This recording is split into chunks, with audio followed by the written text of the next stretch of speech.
live from Fairfield, Ohio. Seems so easy. Today we have Kim, and she's going to show you another way to use your embroidery machine. You know, February is National Embroidery Month, and this is another way that you can use it. She's going to be showing you these edge-to-edge quilts. So, go, Carrie. Kim, whoever you are. Hi, I'm Kim. To make your quilt be quilted in embroidery mode, we have these designs that are made called edge-to-edge quilting. And what you do is each motif has a certain size, and right here is where I combined this row, and this row together. You can see my little spot. So if you have a machine with precise positioning, that's where you're going to love it, because look at the outcome when you're done. That looks really nice. Now these came out of packages of patterns? Yes. So there's 14 total that you can get, but you do want to get the starter book because it explains how to decide what size design, because they are multi-sized and multi-formatted. So you can use it on any machine. And this pattern here that's on your pink quilt was out of that first starter kit, correct? Yes, it was out of this one. So each one of the packages has 10 different designs in it, so you can pick them. Most of them are theme oriented, and there's 14 different packages at the current time for this program, right? Yes. Okay, so here's a couple of the other ones, and you can see this one here is kind of flower designs. Then we've got holidays. I love the circles. We have someplace around here we have an example of what that looks like. That really looks good. Then we've got the children's designs. Then we've got one down here that's more along the line of holiday designs. But they do a very good presentation on the quilt. They show up really good. Yes, and you can choose whatever color thread, and then on the backing here, I just went with the same pink because it always makes the front stitching look nice, and plus it showed up on my white back. Very good. Over here I'm working on a purple one. So this is this design with the hearts, and it's kind of appropriate because Valentine's was this month. A couple of days ago. So the first thing you do is I drew lines. They're kind of hard to see. I drew lines, so that's where my center of the design goes. As you can see, I haven't done this side. So you start in the middle and then you work out and down. Okay.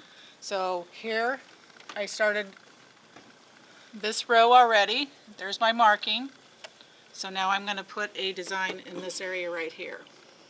So this looks like a larger hoop than This is than a larger most hoop people. than what I started because this is a larger, embroidery machines are coming with larger hoops.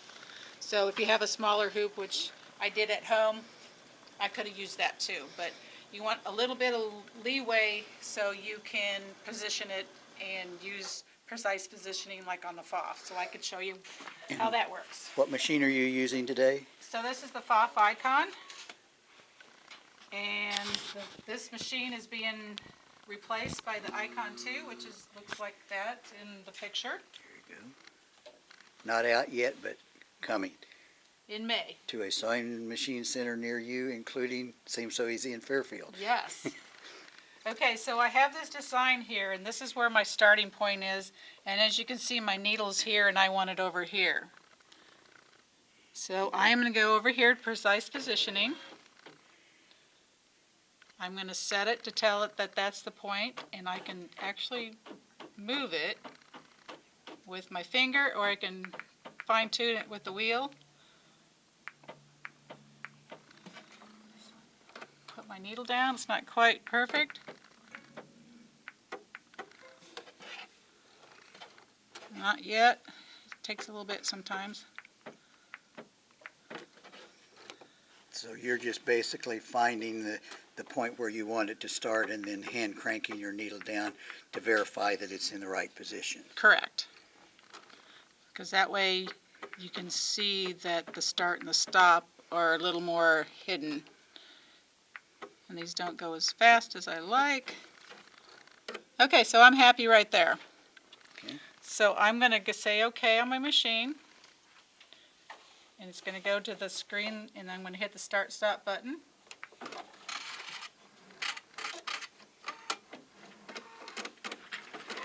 And I'm going to let it stitch out. And one thing when you do quilting on embroidery on quilts like this, you want to make sure that the weight is not bunched up to let the arm move freely. Because Mike doesn't like that, our technician.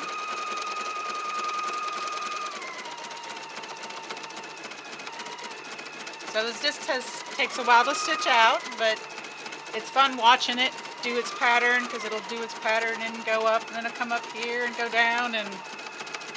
And you appear to be using a purple variegated thread on this. Yes, I am. I wanted something to pop a little bit, and on the back I use the same white as the other one. And it's the same thread. A little harder to see on that one. But this kind of gives the long arm quilting look, but you're doing it on your embroidery machine. So I have to watch over here when it goes on the sides.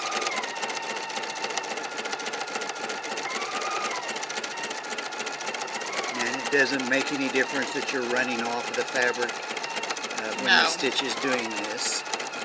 Because you want to quilt to the edge if possible, and then I'll trim it here and put my binding, and then it'll hide these stitches to lock them in better. Just like a long arm would do.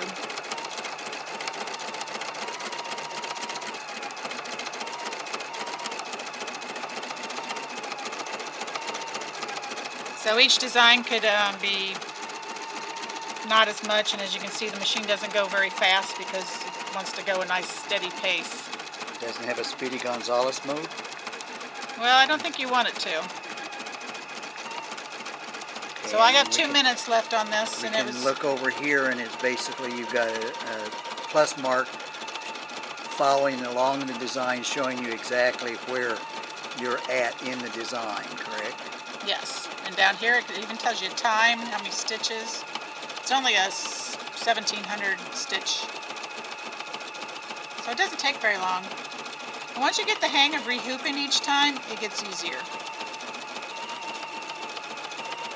Because on the hoops, we have registration marks, so this is the center going this way, and here is the center going this way. Okay. I have it off-centered a little bit because I knew I had enough room on this hoop. Mm-hmm.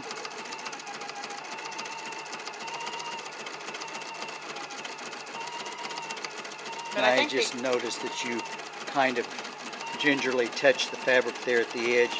Was that to make sure that the foot didn't catch that edge? Yes, because you got to watch the edges.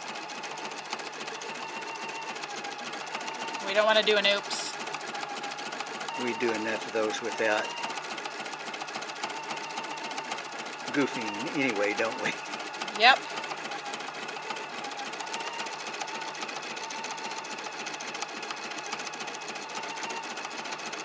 So it's almost done. And once again, what was the name of this pattern called? It's edge-to-edge quilting with embroidery. And who's the designer on it? Emily Scott? Amelie Scott. Amelie Scott. Designs.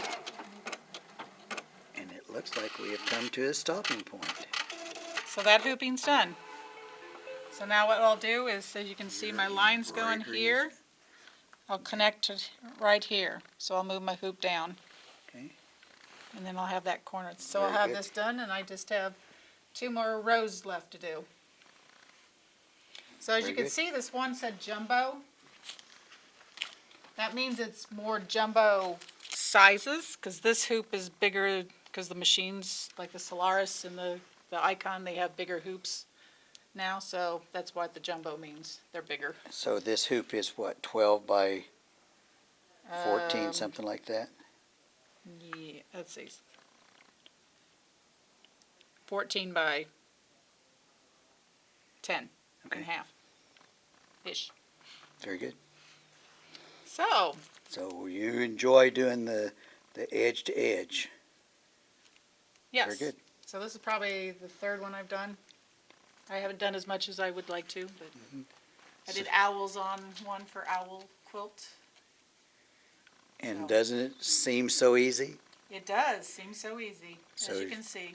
join us again, and thanks for joining the NBC presentation for today. Thanks. Bye. Bye.